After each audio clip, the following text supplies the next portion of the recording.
उत्तर प्रदेश का हाथरस, यहाँ 2 जुलाई को एक धार्मिक कार्यक्रम का आयोजन हुआ था जिसमें मची भगदड़ में 121 लोगों ने अपनी जान गंवा दी। इसे लेकर कई अपडेट्स आ रहे हैं। कार्यक्रम एक स्वयंभू बाबा नारायण साकार हरि का था। उन्हें भोले बाबा के नाम से भी जाना जाता है। उनका असली नाम सूरजपाल जाटव बताया जा रहा है। इसी भोले बाबा नाम से बाबा के कार्यक्रम या सत्संग का आयोजन होता है। 2 जुलाई को उनका एक कार्यक्रम हाथरस के फुलरई गांव में हुआ था जिसमें भीषण हादसा हुआ। उधर बाबा नारायण साकार हरि को लेकर नई जानकारियां सामने आ रही हैं। खबर आई कि बाबा ने अपनी सुरक्षा के लिए महिला और पुरुष गार्ड्स रखे हुए थे। इन गार्ड्स को नारायणी सेना का नाम दिया गया था। ये लोग आश्रम से लेकर प्रवचन स्थल तक बाबा की सेवा करते थे।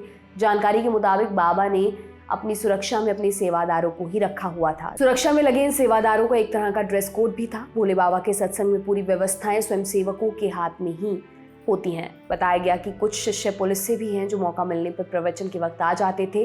प्रवचन स्थल तक बाबा के लिए अलग से एक रास्ता भी बनाया गया था। इस मार्ग पर बाबा का काफिला ही निकलना था। इसके अलावा किसी को जाने की अनुमति नहीं थी। हाथरस हादसे के बाद धार्मिक सत्संग कराने वाले स्वयंभू बाबा सूरजपाल उर्फ नारायण साकार हरि की तलाश हो रही है। पुलिस मैनपुरी में उनके आश्रम से लेकर कासगंज में उनके घर तक पहुंची है। मामले में एक सीनियर अफसर ने बताया कि मुख्य सेवादार देव प्रकाश मधुकर और अन्य सेवादारों के खिलाफ एफआईआर की गई है। हाथरस पुलिस ने एफआईआर सिकंदराराव थाने में दर्ज की है। अधिकारी ने कहा कि भारतीय न्याय संहिता की धारा 105 गैर इरादतन हत्या, 110 गैर इरादतन हत्या का प्रयास, 126 2 गलत तरीके से रोकना, 223 लोक सेवक द्वारा जारी आदेश की अवज्ञा और 238 साक्ष्यों को मिटाना, इनके तहत मुकदमा दर्ज किया गया है। आपको बता दें, इस हादसे के शिकार हुए कई लोग अब भी गंभीर हालत में अस्पताल में भर्ती हैं।